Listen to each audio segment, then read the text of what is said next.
Assalamualaikum warahmatullahi wabarakatuh. Selamat datang kembali teman-teman mahasiswa akuntansi. Kali ini kita akan melanjutkan diskusi akuntansi dasar dan hari ini kita akan berfokus pada analisis transaksi setelah eh, sebelumnya kita mendiskusikan soal persamaan dasar akuntansi.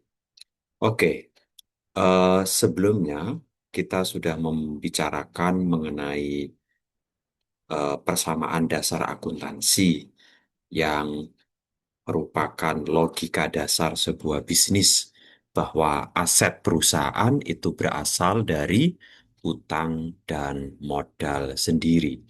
Nah, namun demikian kita bisa menggunakan persamaan ini untuk menyelesaikan berbagai analisis transaksi.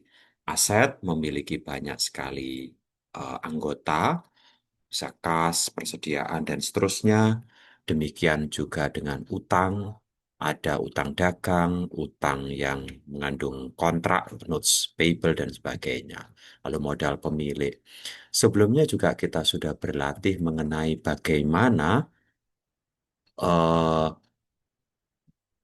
persamaan dasar akuntansi ini dimainkan ya. Paling tidak ada empat pergerakan saldo atau pergerakan angka yang kita bisa simulasikan ya. Misalnya aset bertambah karena utang bertambah atau aset berkurang karena utang berkurang. Pun demikian dari sisi modal bisa saja aset bertambah karena modal bertambah atau aset berkurang karena ada penarikan modal. Dan yang ketiga, pergerakan di internal aset, misalnya aset kas berkurang, aset persediaan bertambah. Atau pergerakan yang keempat adalah antara utang dan modal.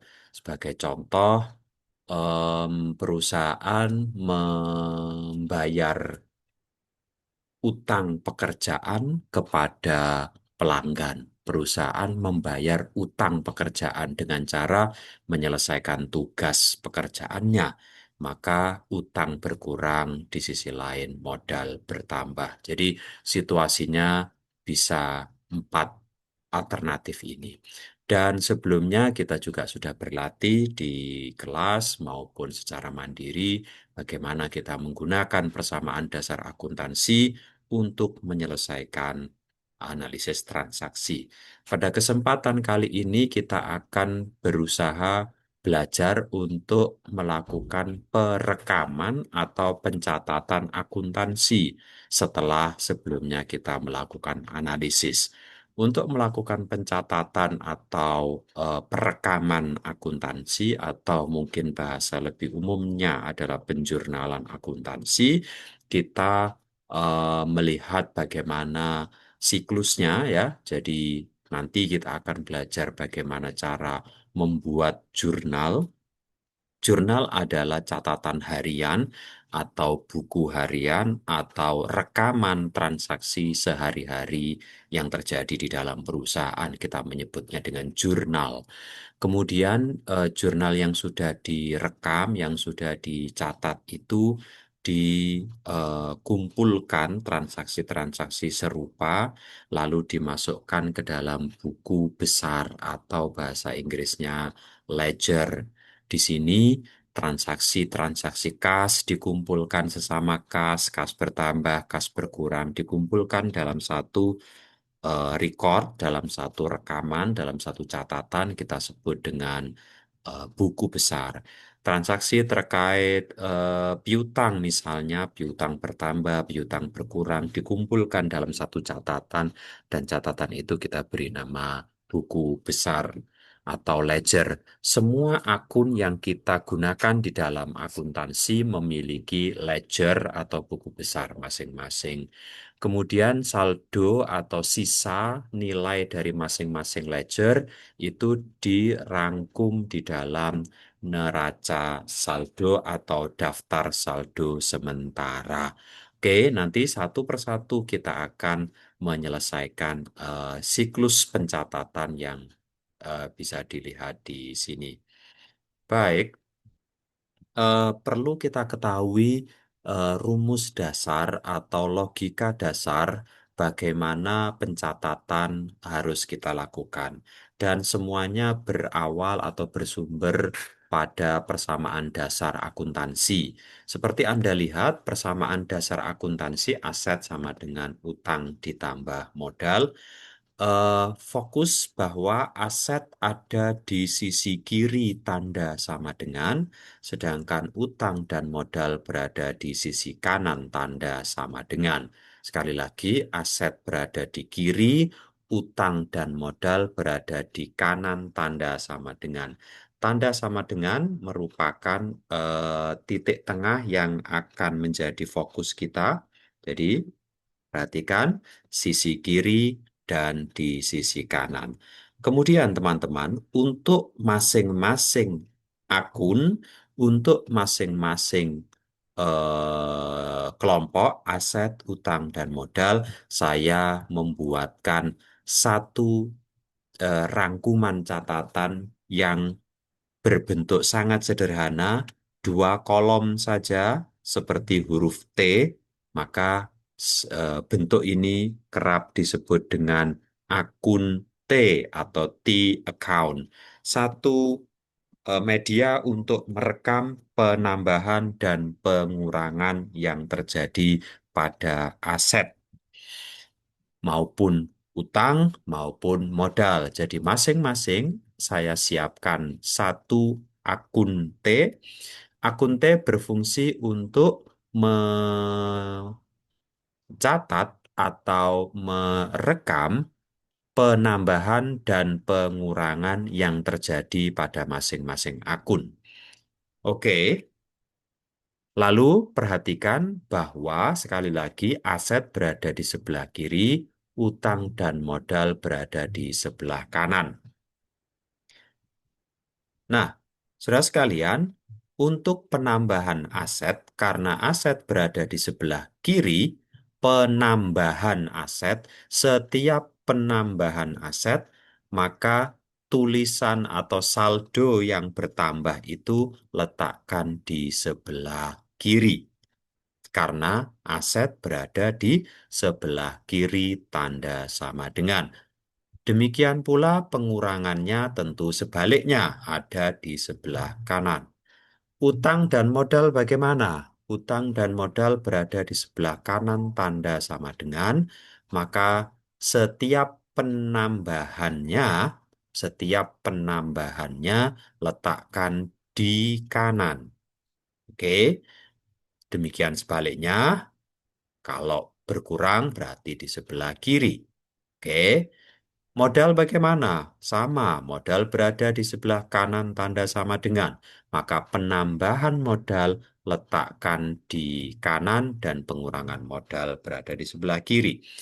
Teman-teman semua, ini adalah konvensi. Konvensi itu kesepakatan di dunia akuntansi.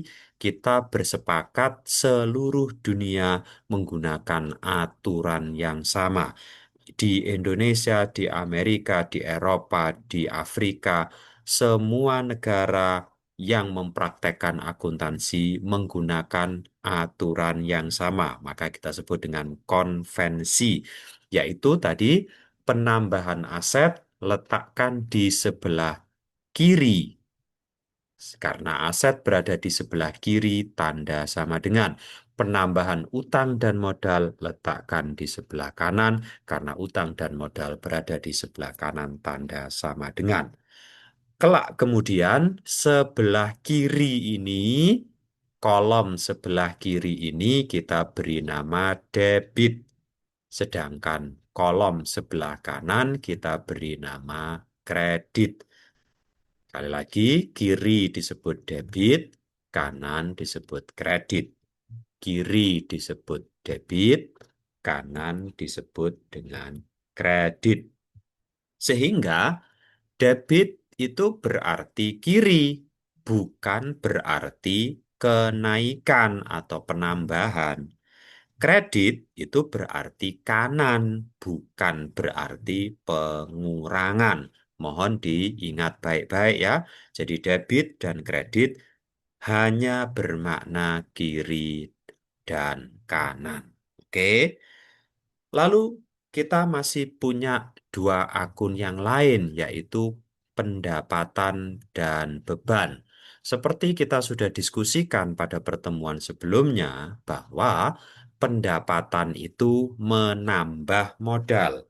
Karena pendapatan menambah modal, maka pergerakan pendapatan harus simetris, harus sama dengan pergerakan pada modal. Maka penambahan pendapatan juga diletakkan di sebelah kanan atau di sisi kredit. Bagaimana dengan expense atau beban? Beban sifatnya mengurangi utang. Karena mengurangi utang, maka beban harus berlawanan, maaf, beban mengurangi modal. Sekali lagi, saya koreksi, beban mengurangi modal. Maka penambahan beban berada di sebelah apa? Kiri, yaitu sebelah debit ya, karena sifatnya harus melawan modal. Gitu ya. Baik. Nah, kita gunakan aturan ini untuk melakukan pencatatan ya. Nanti kita coba lihat beberapa latihan sederhana. Oke, kita lanjutkan sedikit lagi. Nah, teman-teman semua, sekali lagi, aset berada di sebelah kiri tanda sama dengan, utang dan modal berada di sebelah kanan tanda sama dengan, kemudian untuk masing-masing aset, utang, dan modal, kita siapkan akun T gitu ya. Lalu penambahan aset itu diletakkan di sebelah kiri atau sebelah debit, dan pengurangannya di sebelah kanan atau sebelah kredit. Sebagai contoh misal, ada aset yang nilai penambahannya 100, sedangkan nilai pengurangannya 50. Kemudian ada utang yang nilai penambahannya 40, sedangkan pengurangannya misalnya 30. Dan ada modal yang nilai penambahannya berada di sebelah kredit atau sebelah kanan, senilai 40 tapi tidak ada pengurangan misalnya. Lalu bagaimana kita menuliskan saldo atau sisa akhir dari masing-masing kelompok? Aset misalnya, ini kan di sebelah debit ya, berarti saldo terbesarnya, maka sisa aset diletakkan di sebelah debit karena sisa ada di sisi yang terbesar. Saldo ada di sisi yang terbesar, yaitu yang nilai 100 dalam hal ini, dan di sisi debit. Bagaimana dengan utang? Utang sisi terbesarnya di mana? Di kredit atau di kanan. Maka sisa saldonya letakkan di kanan atau di kredit sebesar 10. Demikian pula dengan modal. Modal sisi terbesarnya ada di kanan atau di kredit, maka saldonya letakkan di kredit. Baik, sehingga kita menuliskan, kalau untuk pendapatan dan beban bagaimana? Ya, logikanya mengikuti sebelumnya. Saldo terbesarnya untuk revenue atau pendapatan, karena sifat pendapatan itu menambah modal, penambahan modal diletakkan di kanan atau di sisi kredit. Sedangkan beban, penambahan beban diletakkan di sisi debit ya, karena beban sifatnya mengurangi modal. Oke, baik teman-teman semua, sehingga penulisan saldonya bisa kita lihat seperti ini ya.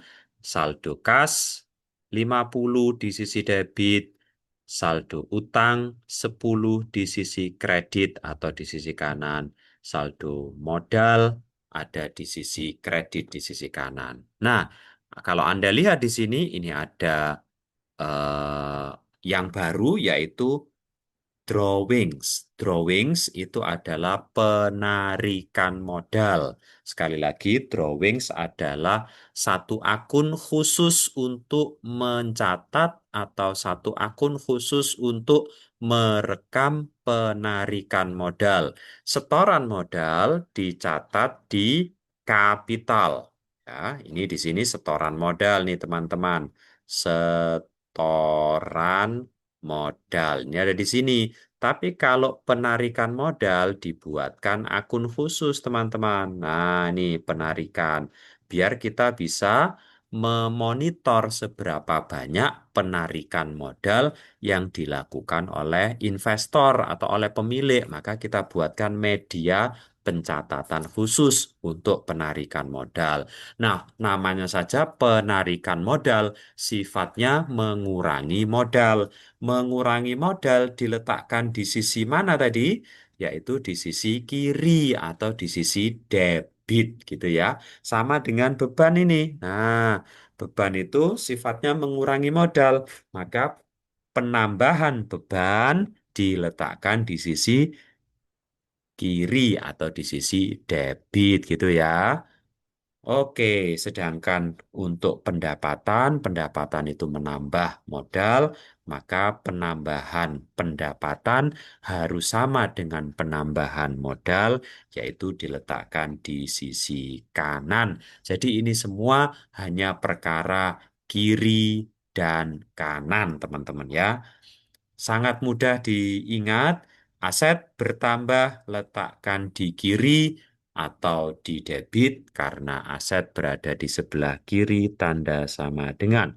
Utang dan modal berada di sebelah kanan tanda sama dengan, maka setiap penambahannya diletakkan di kanan atau di kredit. Pendapatan sifatnya menambah modal, maka penambahan pendapatan ada di sisi kanan atau di sisi kredit mengikuti modal. Sedangkan beban maupun penarikan modal atau drawings, beban maupun penarikan modal atau drawings di sifatnya mengurangi modal, maka harus berlawanan dengan modal, maka penambahan drawings, penambahan expense diletakkan di sisi kiri atau di sisi debit. Oke, semuanya bisa diulang-ulang lagi video ini supaya lebih paham, lebih jelas tentang permainan debit dan kredit yang berarti kiri dan kanan. Oke. Nah, selanjutnya teman-teman, tadi saya sudah singgung ledger. Ledger itu adalah buku besar, yaitu satu medium tempat kita merangkum perubahan suatu akun, baik penambahan maupun pengurangannya. Akun T atau T account yang tadi kita gambarkan itu adalah contoh bagaimana sebuah ledger sederhana. Itu ya. Jadi ini adalah satu simbol ledger yang merupakan rangkuman dari semua informasi tentang perubahan pada akun yang spesifik begitu ya. Nah, sekarang bagaimana Pak teknis kita menggunakan aturan permainan tadi untuk melakukan pencatatan transaksi? Nah, ini ada 4 tahap dalam melakukan pencatatan transaksi. Yang pertama, identifikasi akun apa yang terlibat. Yang kedua, identifikasi apakah akunnya meningkat atau menurun, bertambah atau berkurang. Kemudian pikirkan apakah akun tersebut harus didebit atau dikredit, dan kemudian lakukan pencatatan. Mari kita lihat ilustrasinya. John berinvestasi $1.000 ke dalam bisnisnya. John berinvestasi $1.000 ke dalam bisnisnya. Bagaimana analisisnya? Satu, ada 2 akun yang terlibat, yaitu akun kas dan akun modal. 2, akun kas mengalami kenaikan dan akun modal juga mengalami kenaikan. 3, kenaikan kas itu berada di debit, kenaikan modal berada di kredit. Maka kita catat jurnalnya menjadi seperti ini. Kas bertambah di debit dan modal bertambah di kredit. Ini adalah contoh aturan menulis jurnal dalam versi yang sangat sederhana ya, teman-teman. Kalau saya gambarkan tabelnya menjadi seperti ini.